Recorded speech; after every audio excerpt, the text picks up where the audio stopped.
Welcome to Huddle, everybody. Those who are joining after our live event today. And welcome everyone who's here now in person. So, hey, we just finished up a fantastically fun class that Rob Oakey leads, the mandatory class. It was done like the game Jeopardy. Had a lot of fun. Very, very passionate, wasn't it, Peter? Yeah, a lot of, hey, that's not what the question was. We had a lot of fun, but it was a good way to do the mandatory class. So if you haven't had that, I think Rob has got that on the calendar for up in Park City soon. So, and I'm sure we can travel that around. Matter of fact, for the southern part of the state in St. George, I think there was some discussion about penciling that in. You can check with Lance.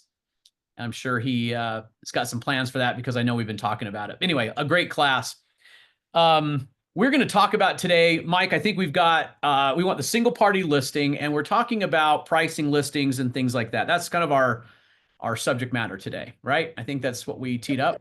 Yep. Okay. And Dana, thanks for joining us today. Glad you're on. Who else needs a hi? Sharon, thank you. Feel free to weigh in on any of these things. Of course, anyone can weigh in on all this, but glad to have some of our brokers joining us today. So what I'm referring to is an event we had about a year ago. We had a mastermind discussion on pricing listings. A lot came out of it. And I think it's important to remind ourselves of some principles when it comes to pricing listings. How many of you have used a single party listing recently? Anyone? Could you just put in the chat in the last, say, 90 days, have you used a single party listing? Anybody? This it's actually coming up a lot, Wasatch back. The reason why is there's been a lot of agents who've already found a buyer for the listing already prior to market. So we're putting two parties together, and there was no need to do much marketing, and so we're using that. But you want to pull that form up, Mike, and let's jump right into that. I think it's probably good to start with that one, and then let's talk about pricing the listings. How does that sound? That good? Maybe, Mike, you could frame it when we use the single party compensation agreement. Why do we have this and not our exclusive right to sell? Why this form and not an exclusive right to sell? Well, I think this form is just as you described. There's the instances where we would use this form are, properties that don't have compensation agreements already attached to them, i.e., listed properties, or listed but pre-market properties. These are things that are not on the market, and we need to solidify in writing some way that we are getting paid. And I think this agreement works well in situations where you've already, say, a seller wants to come to terms on your agreement before they see an offer.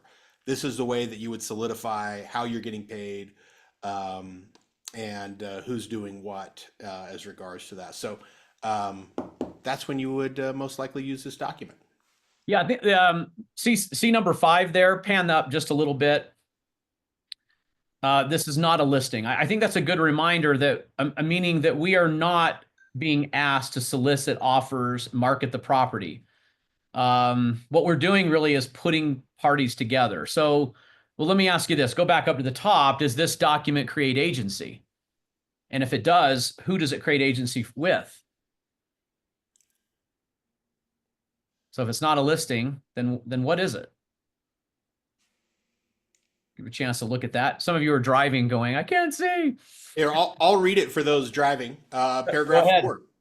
Yeah, seller acknowledges and agrees that the applicable agency relationship, check below, A, the company and the agent will exclusively represent seller as seller's agent. Buyer will be represented by blank, buyer's agent, who is affiliated with blank buyer's brokerage. B, the company and the agent will represent both buyer and seller as limited agent. Or C, seller will be represented by the agent. Buyer will be represented by blank as buyer's agent.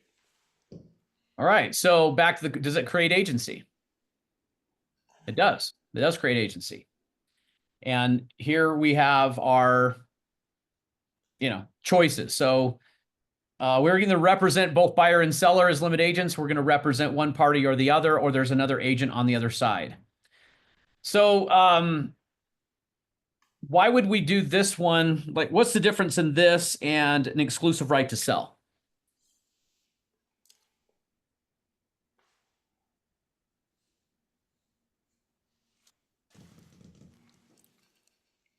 Are you thinking about pulling that one up, Mike? Is that why you're looking around your screen?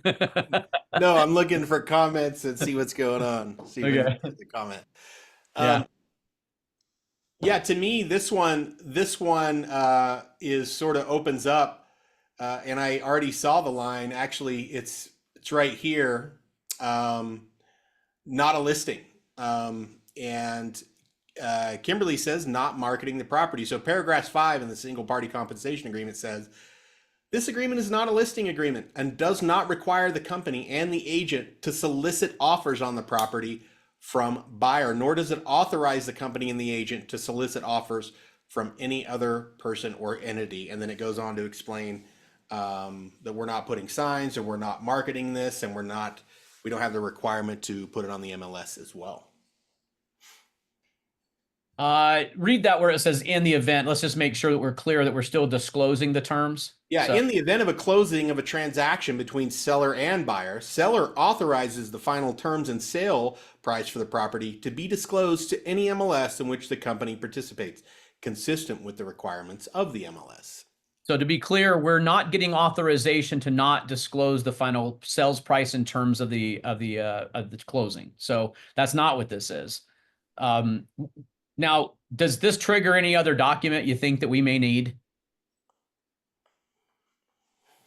We're about to create agency. Anyone thinking that we need another document here? If we do, what is it? This would be like the final Jeopardy question today that everybody was betting all the money they had so they could win. Mizzo says BBA. Kimberly says unrepresented.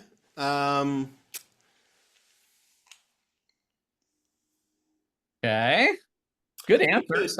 It wasn't what I was thinking, but they're good answers. Related to the MLS, we just said it's not a listing. Anything come to mind there? Are you thinking, Will, that you would have to do the exclusion on Yeah. the MLS?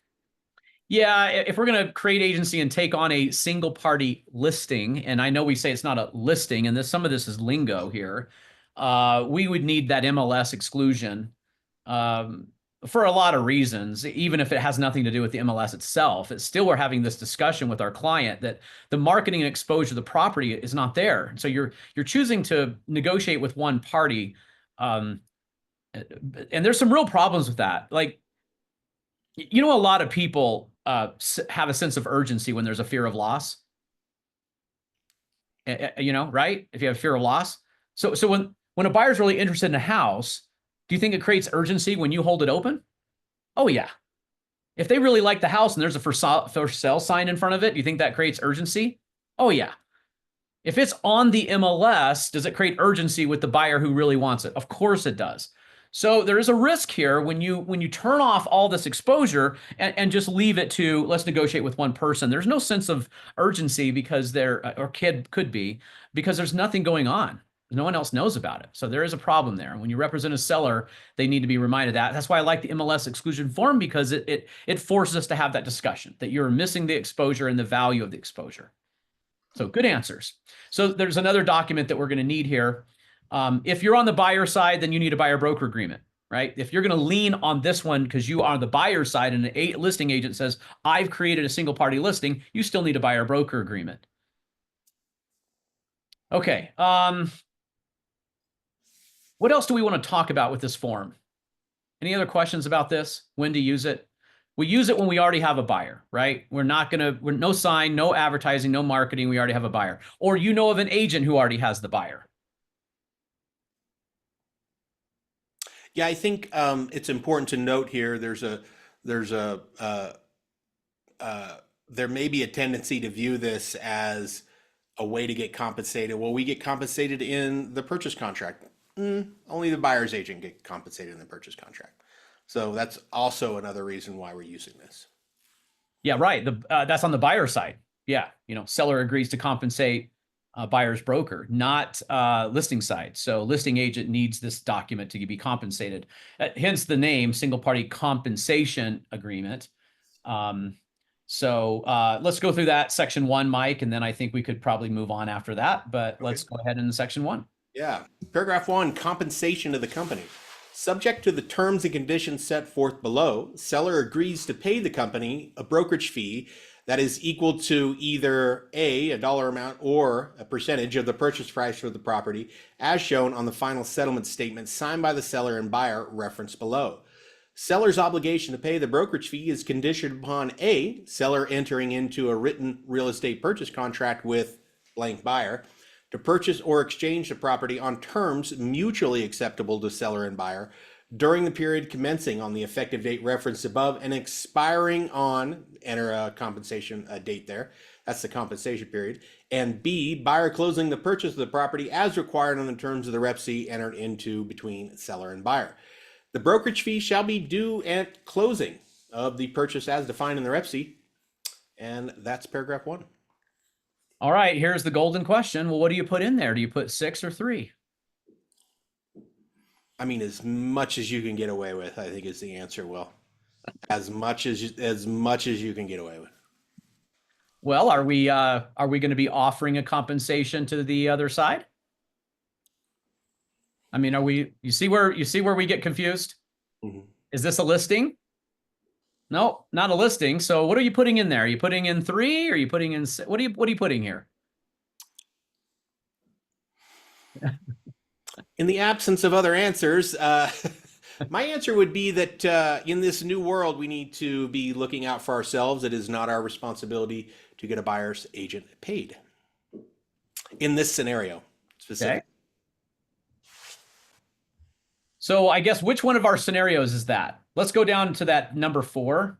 Let's pick a scenario. Let's go, the company and the agent will exclusively represent the seller as a seller's agent, and buyer will be represented by a buyer's agent. Let's put another company there. So let's take scenario number 1. We have identified a buyer who already has an agent. Okay. Let's take that first scenario. Now, what are we going to put in the commission amount? I love this. Do we like this agent or do we not like this agent? That's the question. In the mandatory class today, we were talking about a couple of those agents that were the second worst agent. I love that comment. The second, Nikki Nunez says $2. Interesting amount. Nikki, $2. Yeah, for that agent, right, Nikki?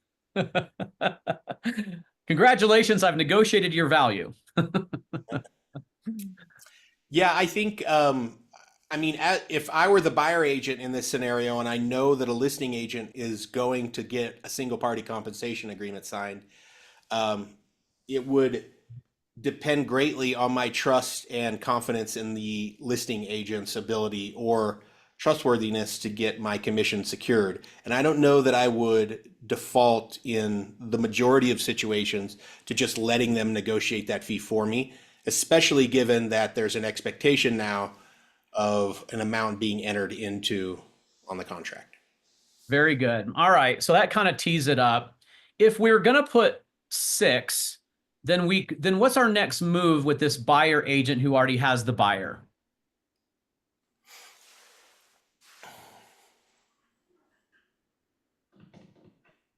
Everyone's wondering. Okay. Well, since it's not listed, and of course the old MLS, we would have the compensation on the MLS. Now we don't. And think of our exclusive right to sell where we ask the seller, what would you like me to offer as buyer agent compensation? And we would have a blank there that says, say, up to 3%. So here's what we're doing. We're kind of having these same conversations under scenario A. We have another agent. We have another buyer who's with that agent. We've been asked by the seller to represent them in a transaction where we don't need marketing, a sign, or MLS. So we need to have the same conversations that we're having in our exclusive right to sell. Having the same conversation. Everyone with me? So none of that changes. We're still going to need to have that conversation. So now could we just switch the scenario? Let's put you on this buyer side for a minute. You're the one with the client who's interested in a property. And so why have you gone to this agent? Well, maybe it was already listed. maybe it was an expired listing. Maybe you reached out to them and said, hey, are they still interested in selling? Whatever brought us to this point, Mike is kind of hinting at this trust with this listing agent. I think there is an element of trust here because there may be negotiations going on. Does that stop the buyer from getting a buyer broker agreement at 3? Of course not. Get your buyer broker agreement at 3 if you're on that side. Does that stop you from having a conversation with the listing agent about what you're going to be expected for compensation on your side? Of course not. Same conversation. So what I'm highlighting here is there's really no difference in the conversation about compensation in any scenario, exclusive right to sell or single party listing. However, the single party listing is not asking these questions about, or asking for permission to communicate any kind of offer of compensation. So let's stop for a second. Now we go, well, then why are we even using this form? Ah, great question. Why are we using a single party listing form where we already have it scenario A? Would we be better off with a exclusive right to sell with the modifications? Brokerage and seller agree, for example, there will be no sign and no MLS. See attached MLS exclusion form. See what I mean? Okay, so the highest and best use of this form is when there's one agent. That's the highest and best use of this form. Otherwise, I think we'd be rather having the discussion under the exclusive right to sell. Because notice we're still having to deal with the issue of compensating the buyer's agent. Now, could we just list this property in a single party listing and put 3% at the top? Of course. But that doesn't mean we represent the seller. We would not be a good fiduciary if we didn't tell them the truth about the buyer agent wanting compensation, especially when we may have already know what it is. And we've already had conversations about this. So that'd be a bad fiduciary in that scenario. So, And Will, yes. one of the reasons Yeah. that with this form gets used is when you're talking to another agent and they're looking for a specific property. You happen to know of a seller who may be willing to sell, Yeah. and they say, "Well, can you get a single party compensation agreement?" And if so, then I will go ahead and tell my buyer about it just to protect the transaction and the commissions in the transaction. And so it's an agreement to pay commissions. It's not a listing. Yeah. And you'll notice in that form, we're not obligated to actually report it across the MLS. And that's sometimes really important for some of our high-end sellers up here in Park City. They Yeah. don't want to report the sale to the MLS. And so that's the one exclusion to the MLS rules up here, that if this form is used, it is a contract for compensation. It's not a listing, and therefore it does not have to be reported to the MLS. So that's why we use it occasionally up here. Yeah, Park City definitely use it more than anybody else. Yeah. Thank you so much, Kevin. I'm so glad that you brought that up. In that scenario, like I was just thinking about a Wasatch back agent who asked me about this, and I think that there might be some kind of psychological sales advantage to using this document. Like we're telling the seller, hey, there's kind of a deal, it's special, it's customized. We're going to take a single party listing. Look, we also get this benefit. It's not on the MLS, and I know you don't want a lot of people traipsing through, and sometimes this resonates. Yeah. And I think it makes it easier for our listing agent to kind of blaze that trail. And I'm aware of that. The reason I bring this up is I think a lot of times our exclusive right to sell agreement could just be modified. And I think that might be a time where we think about that. Depends on our scenario here. So Kev, what do you advise agents when so we have listing agent and buyer's agent who know of a property, and listing agent, well, he's not a listing agent, but he knows this property, and now he's approaching the seller. Do you want to see that at 6% and some kind of compensation agreement from brokerage to buyer brokerage, or do you want to see that at a 3% and the buyer just writes it in the offer? Walk us through that.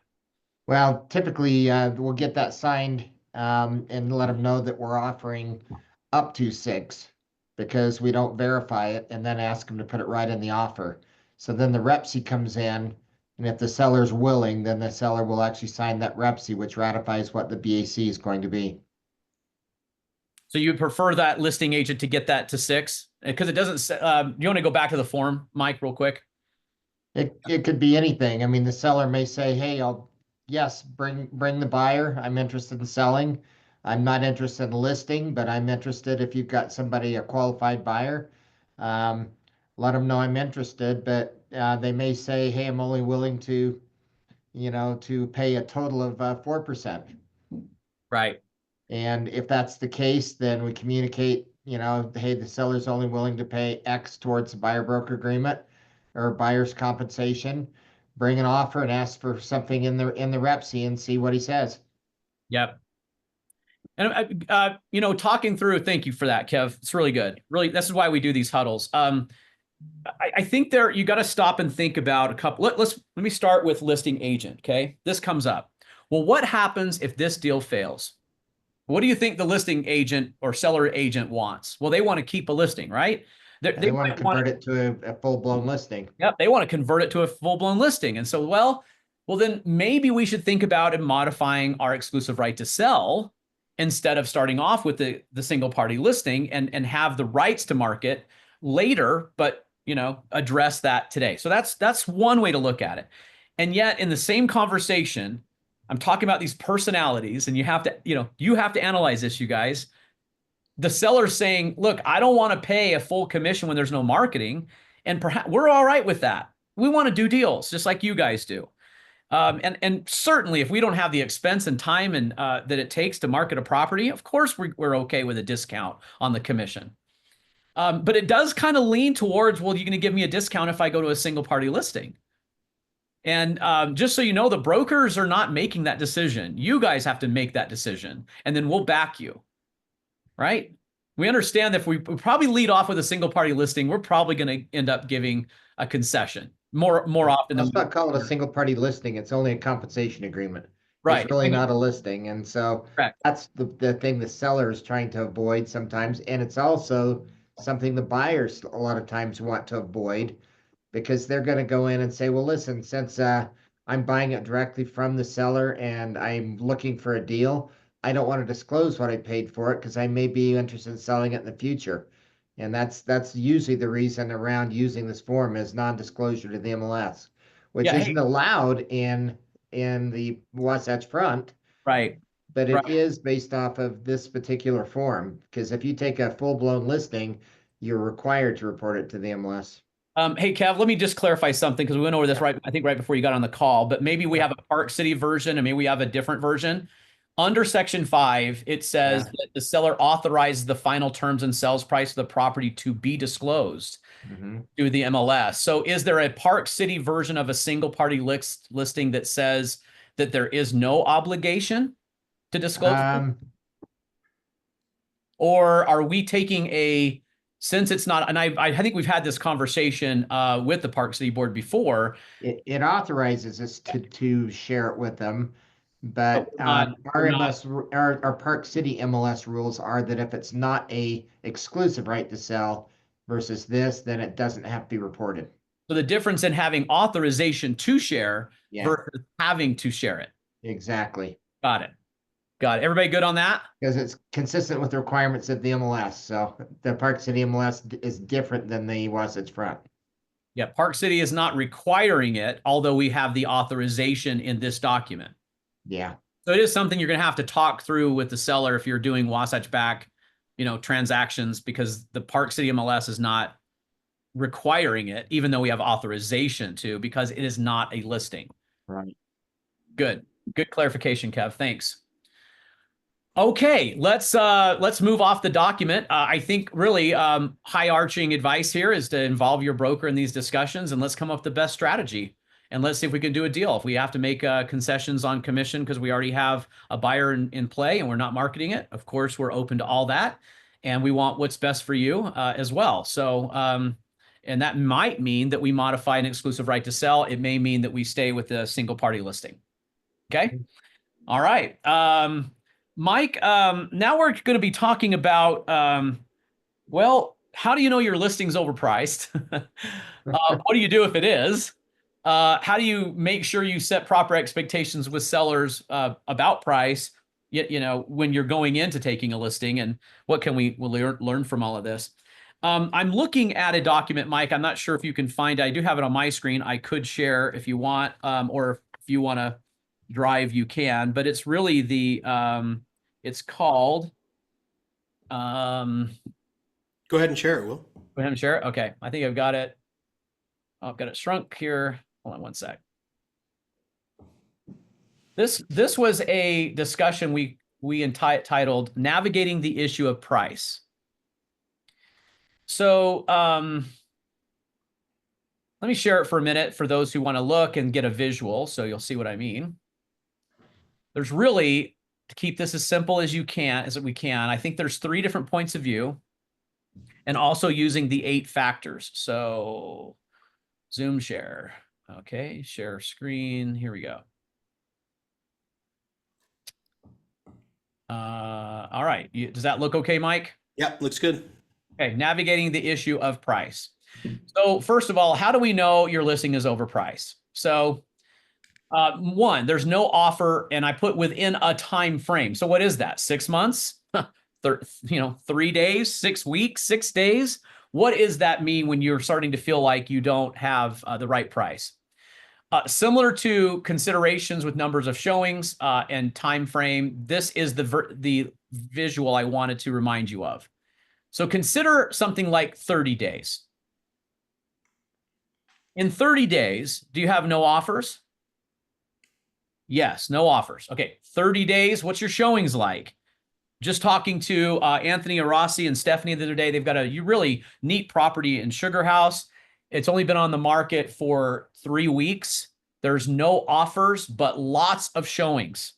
18 people through a recent open house. Within a week, they've had something like, gosh, what did they say? 30 to 40 people looking at this property since it's been on the market. You can imagine I asked, well, you have second showings? Really good question, right? Because it's a really good indicator. If they're coming back, then that house is competitive. If they're not coming back and they're only seeing it once, it's not competitive. They're moving on. And how about days on market versus competition? This is a big one. So let me stop sharing for a second. Let's talk this one out. Let's see. Whoops, stop share. Okay. So think about if you already have a listing and you think it might be overpriced, we have no offers, and we're contemplating how strong we are on showings. Certainly, if we have no showings in the 30 days, that could be an issue, except for in some really, really unique properties. That may not be the case. The last one is against competition. So how many of you pull up all of the actives when you take the listing, and then you watch them to see if they go pending that are similar to yours? Do you have active comps? If you do, great. This is what I'm talking about. How many are monitoring under contracts to see how you compete? Well, there's 3 different points of view I want you to think about for your competition. One is your pricing competition. So something that's within 20% of your sales price. The second one is in an area that you're competing. So this is certainly like Sugar House, okay? Or a development, okay? So something that's an area. And the last one that we might overlook is something if there's a unique feature. If you're the only one, for with a, main floor master, you should remember that.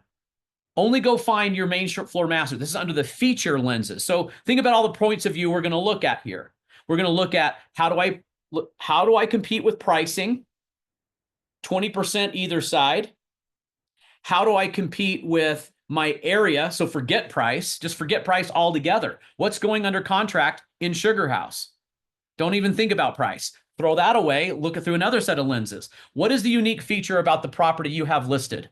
Tell me what's the best thing about it. Now go tell me how you're competing with other properties that have that same feature. It has a pool, unique feature. It has main floor master, unique feature. It has 5 bedrooms. Go tell me other 5-bedroom properties. It's the only one with a half acre, a 1/3 acre, a detached garage, a workshop.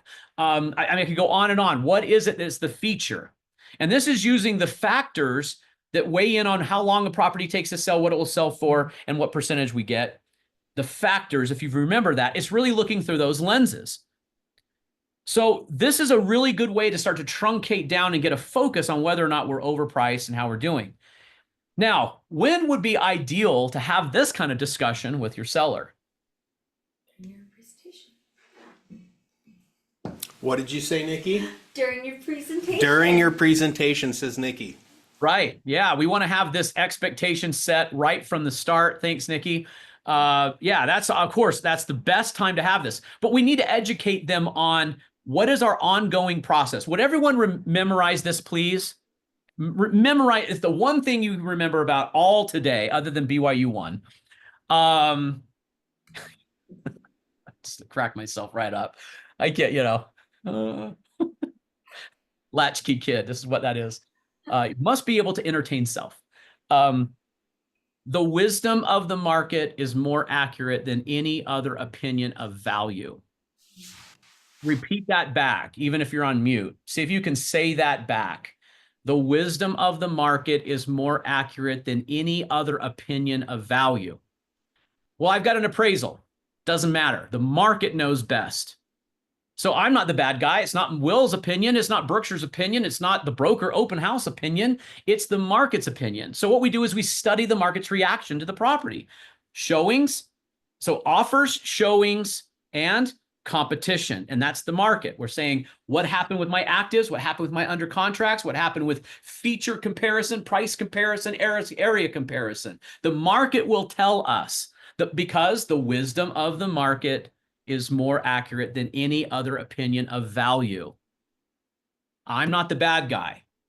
So all the effort that we put into that initial CMA, where all the research we do is continued from the moment that property hits. We are watching how the market reacts. Hey, Will, just FYI for everyone, one of the practical ways to track a lot of what Will's saying is to say, keep track of the actives and the under contracts and the solds. The best tool for this, in my opinion, is Moxie. So when you set your parameter in Moxie, that is a live link constantly. So when you, even if you don't share it with your clients, that link will always be up to date every time you click on it. So if something new happens or an active property goes under contract, you'll see it in Moxie and you don't have to go and recreate that every single time to see what's going on with a particular listing. Now, if you use Moxie regularly, you can resend it to your client and go, hey, I know we can't get together, but let's click this Moxie link and go over the data again. And that saves you the time of recreating this. So be aware that's a really great tool for tracking the activity around your listing. Nice. Mike, that's really good because quite frankly, you're positioning the property for the circumstances at the time, the other actives, the solds and whatever. So just imagine if you list the property and it's positioned well based on the data you had at the date it was listed, but then 2 weeks later, 3 more properties come on the market and they priced below yours, you're no longer positioned correctly and you may need to adjust it in order to match what's happening in the market. So the market always rules, like Will said. Nice. Hey, there was a little twist on this. I'm going back over my notes. One of our agents suggested that some personalities, like engineers, they want to hear data over market. So change it like this. Go, the wisdom of the data, right? The wisdom of the data, just depending on your personality. But you guys get the concept, right? We're going to have to study this. We need to be up on it. We have to, may have to reposition the property. The objective is get the property sold for the best net possible. And overpricing can really, really hurt them because we all know the days on market is ticking. The longer that sits on the market, everyone wonders why, and the value depreciates. So better to get that offer sooner and to price it aggressively from the start. So the wisdom of the data or wisdom of the market is more accurate than any other opinion of value. How many of you feel like you've memorized that now? You've got it. It's stuck. You got it. Nod on video if you've got it. Nikki, you got it? Mm-hmm. Good. Peter, do you ever use that, Peter? That kind of concept that it's not me, the bad guy. It's really the data in the market that's telling us. I'm sure you do. Yeah, nodding. Good. Any other one have any suggestions or input on that? Rachel, what do you think about that whole conversation of, setting, I know you set proper expectation with your sellers. Do you have any tips on that? You're gonna have to tell me what I need to give you a tip on because I was writing an email. It's okay. I I'm understand. multitasking. I'm so sorry. I understand. You guys, if you don't know Rachel, she's really just an amazing professional agent in our Moab operations. Lots of decades of experience and just a really high. That's why I always lean on her. And sorry, I caught you a little off guard. It's It's better to okay. be I on should be Huddle. focusing solely on you. I know. Solely on you. Hey, it's better to be on Huddle and multitasking than not be on at all. But no, the question is, Rachel, what do you do to set the proper expectation with your seller around pricing so that you're not the bad guy? Um, I would say that I lean on the market, like you were saying. Like the market is definitely who tells us what something is worth. But I'm in a market where I have a phenomenal amount of unique product where I don't have apples and apples to compare to. So I have a lot of apples and oranges. So we have to go off of gut quite a bit. And I let them know quite often, like, let's start here and know that we're testing the market and the market's going to react and we're going to have to follow what the market tells us. And sometimes I might be wrong, but this is what my gut tells me. I think that in your markets up there, you probably have a whole lot of apples to apples where you can just use the market where we have a lot of gut product here.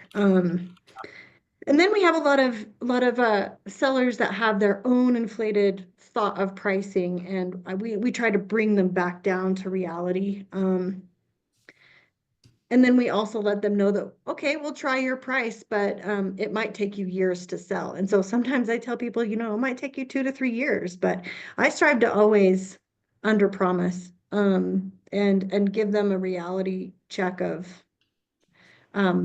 I don't govern the market, but I can certainly strive to get the value you're looking for.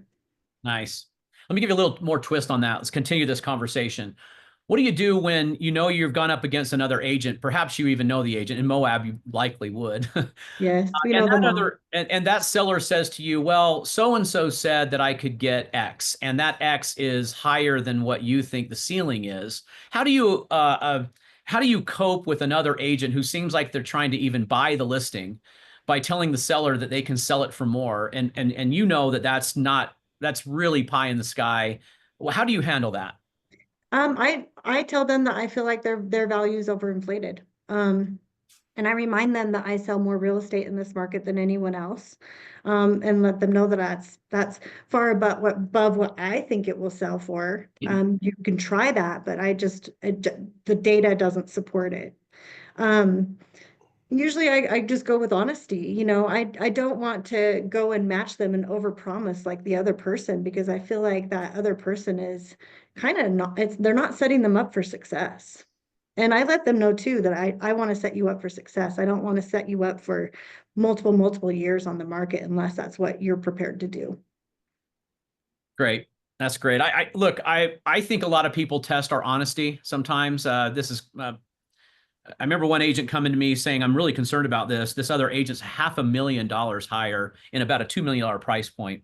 They Wow. really wanted the listing. And you're thinking, my goodness, that's just, there's no way. And the highest they're going to be is, like 1.8 or 2. And it really, they wanted to list it at like 1.7. And anyway, so at the end of the story, the seller was just testing to see if the agent was honest. If you're willing to walk away from a listing because you're being honest about your opinion, that says a lot about your integrity and your character. So just remember that if they don't choose you because you're being honest about the value, then so be it. I think we also need to, like Rachel said, warn them about setting them up for failure and what that really means to their net. They could be hurting their value and their equity if they're on the market really long, because every buyer will want to know why. And you say, well, maybe I'll make a price. I want to start high and then lower it. Well, those first 30 days are so critical because you're the new product on the shelf. Everyone's going to want to go see this new listing, and you can't get that back again. And if you're overpriced, then the news spreads that the property is overpriced, and that will really hurt you again. Much better off to start off competitively right from the start, and let's listen and watch what the market says about your pricing. Hey, well, another thing to consider is the seller's motivation for selling. I saw a really effective presentation. I believe it was at a convention one time. where the seller said, well, I want to try it higher at the first price here. And the presenter said, well, why is it again that you're moving? Well, we want to be closer to our grandkids. We wanted to, be able to see them more often. Well, then you don't get to go see your grandkids. And he basically pulled the picture of the grandkids away. If you want to see your grandkids, then you need to price it appropriately so you can sell the property to go see your grandkids. So he found out the motive for the seller and kept reminding him, if this is what you really want, then you need to price it so that it will sell, not aspirationally, as we Yeah, I call it. agree with that. And I think that, for me, I always ask people what their goals are and why are you selling? And is it a time motivation or is it a money motivation? It's time or money, right? Like Yeah, that's really the two exactly. choices. And sometimes time is ticking away and you can't replace it with money. Yeah. Peter, I've heard you do this. I remember one time when I was, this is years ago, but we were in a role play and I gave Peter a pretty hard objection to handle. And the first thing Peter did was ask me a question. And he just basically said, tell me again why you're wanting to move. And that's the same skill that Rachel and Kevin are talking about, is you go back to the purpose. And the purpose is where the real value is. Like, what are we really after here? And all of a sudden they answer their own objection. So I remember you doing that, Peter. Do you remember that day when and I commended you for asking a question after hearing the objection? My memory doesn't go back that far, so I'm limited on space up there now. Oh yeah, okay. So Well, I just remember thinking, wow, I wonder how he's going to go with this. And Peter's very practiced, you guys. And I commend you for that. And Peter's a very disciplined agent and spends a lot of time staying humble and learning while he continues to be disciplined in lead conversion. And just a real pro. So anyway, anytime you need an ego boost, Peter, just join Huddle and I'll fill your tank, buddy. hey, one comment I want to make, Will. Yeah, go ahead. So when we talk about pricing and whatnot, I just had this scenario literally, and we finally closed. But when we talk about pricing and following data and statistics and all that stuff, when we talk about the uniqueness of a property. So, I had a property in West Jordan. We were definitely on the high end, $1 million. But, it took 51 showings, 13 open houses. On day 130, I received a subject to sale offer, which we ran with, and it just blanked out. But on day 170, I received 2 offers, which put them back to back. So they started bidding for the property. But the property was unique because it offered a 20 by 30 or 20 by 50 garage, 20 by 30 swimming pool. And so it wasn't just catered to some specific individual. So my seller was never keen when we had the price reduction discussions, because we were more focused on who this property is typically going to go to, as opposed to just trying to come down, come down, come down, come down. Right. It was tough for a while, but it was a very unique, specific property. And I do think sometimes you have to hang in there, as opposed to trying to hit your seller up all the time and say, well, this is what's happening. We're not seeing it. Let's come down more. Just depends on the uniqueness of the home. So Very, very, very good point. So often it is just patience is what we need when you determine that your buyer pool is really small.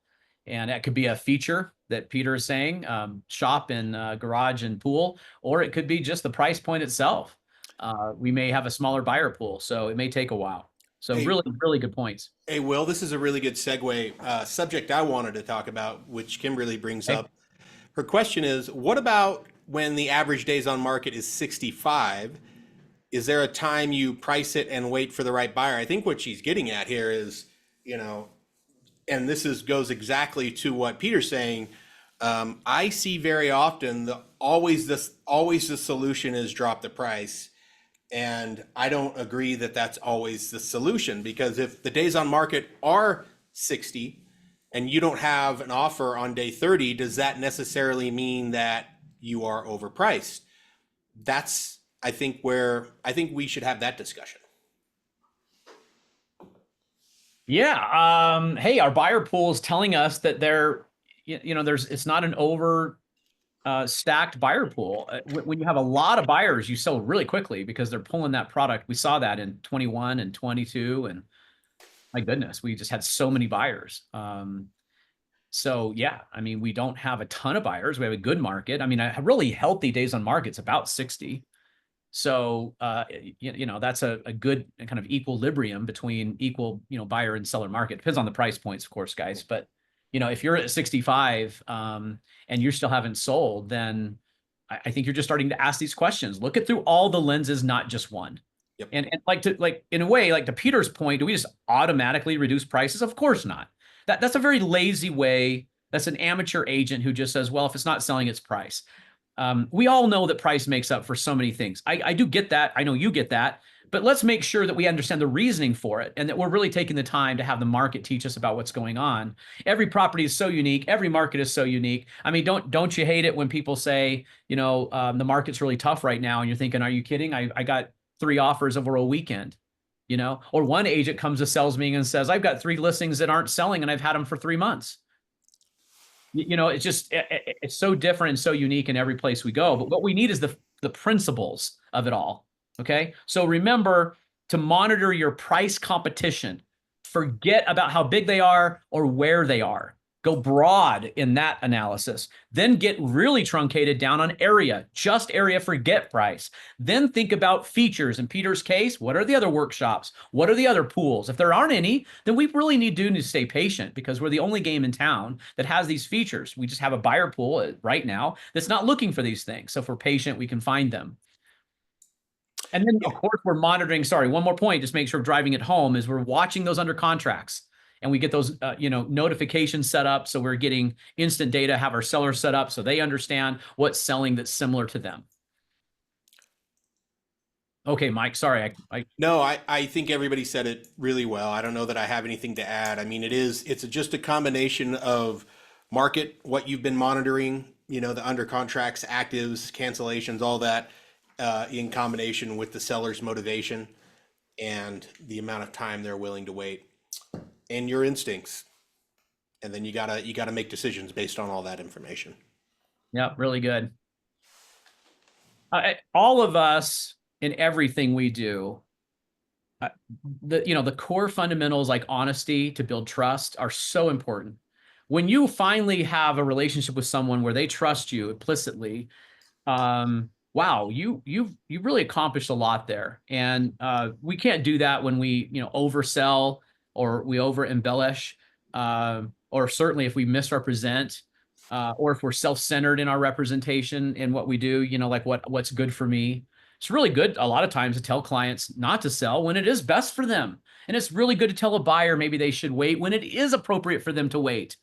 And I know we talk a lot about not waiting and not waiting and not waiting. And there are a lot of reasons to not wait, believe me.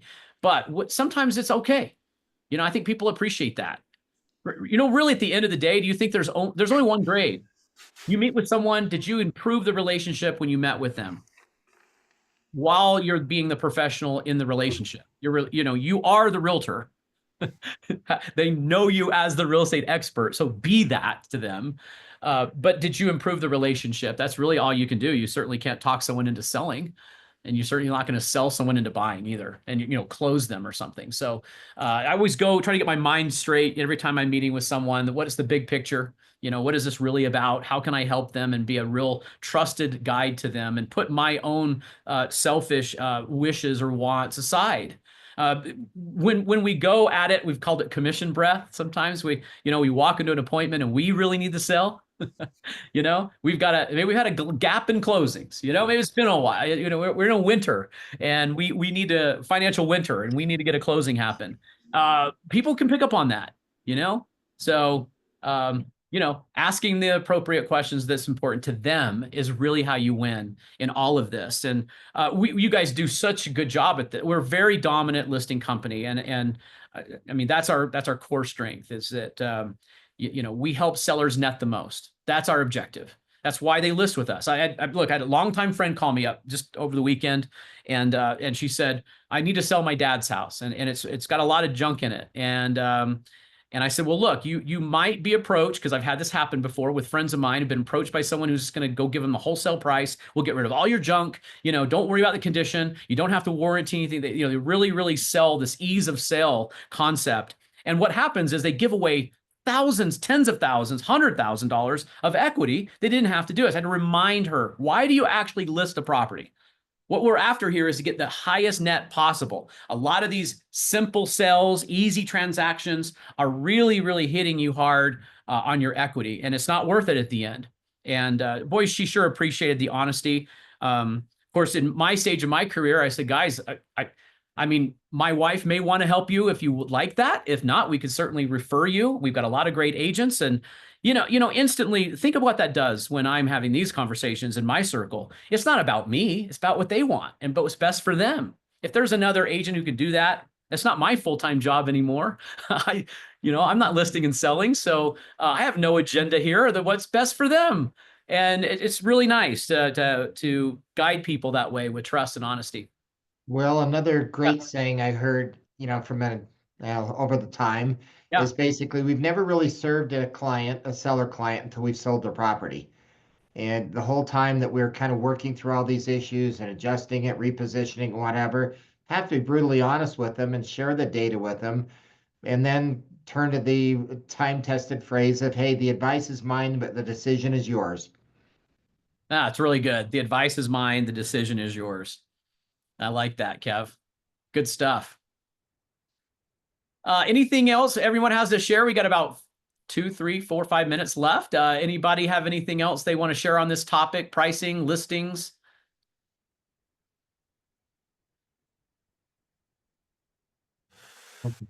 Well, I'll share a couple of sources. I know we talked about Moxie. I think Moxie is the number one way to track this stuff.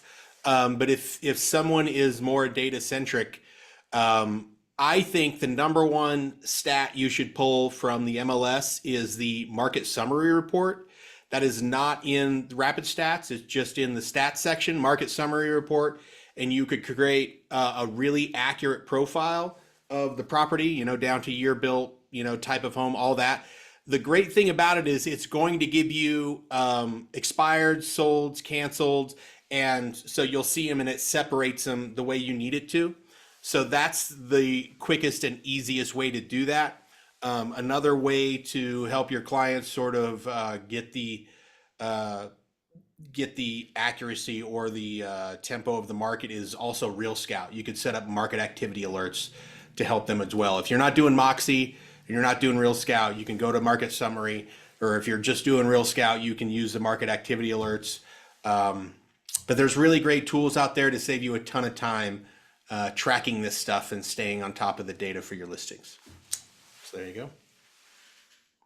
That's all I got, Will. All right. Hey, I got a good dad joke. You want to hear it? Sure. My wife complains I don't buy her flowers. To be honest, I didn't know she sold flowers. All right. Hey, remember to laugh, and life is Good one.